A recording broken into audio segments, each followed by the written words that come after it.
இமயமலையின் 11,000 அடி உயரத்தில் சாதாரணமாக வீரர்கள் நடக்கவே சிரமப்படும் இடத்தில் இந்தியா யாரும் எதிர்பாராத ஒரு துணிச்சலான காரியத்தை செய்தது. மிக உயரமான போர்க்களத்திற்கு டாங்கிகளை அனுப்பியது. பாகிஸ்தானின் ஊடுருவலை முறியடிக்க இந்தியா மேற்கொண்ட அந்த அதிரடி நடவடிக்கைதான் ஆபரேஷன் பைசன்.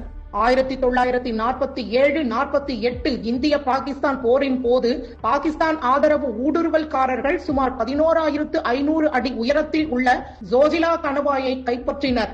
காஷ்மீர் பள்ளத்தாக்கையும் லடாக்கையும் இணைக்கும் ஒரே நிலவழிப்பாதை இதுதான் என்பதால் இதன் இழப்பு லடாக் கையை விட்டு போகும் அபாயத்தை ஏற்படுத்தியது. இந்தியாவின் 77வது பாராசூட் பிரிகேட் ஒரு எதிர்த்தாக்குதலை நடத்தியது. ஆனால் கடும் பனிப்பொழிவு, பனி புயல், ஆக்சிஜன் குறைபாடு மற்றும் உயரமான மலைச்சிகரங்களில் பதுங்கியிருந்த எதிரிகள் என பல காரணங்களால் அந்த முயற்சி தோல்வி அடைந்தது. போர் ஒரு முட்டுக்கட்டையை எட்டியது.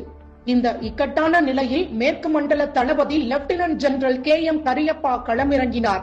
தோல்வியை ஏற்க மறுத்த அவர் அந்த அதீத உயரத்தில் டாங்கிகளை பயன்படுத்த திட்டமிட்டார்.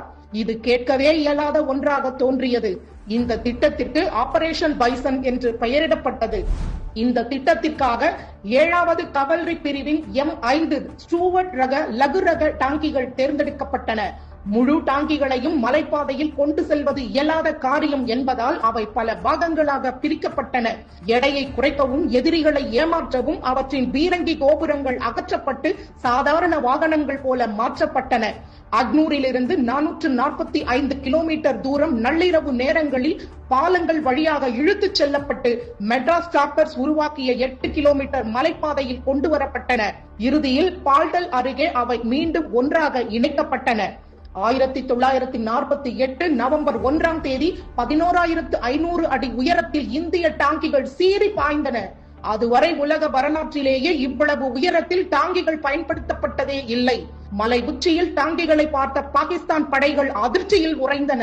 இந்திய படைகள் நடத்திய துல்லியமான தாக்குதலில் 54 எதிரிகள் கொல்லப்பட்டனர், 90 பேர் காயம் அடைந்தனர். டாங்கிகளின் உதவியுடன் இந்திய காலாட்படை முன்னேறி சென்று சிகரங்களை கைப்பற்றியது.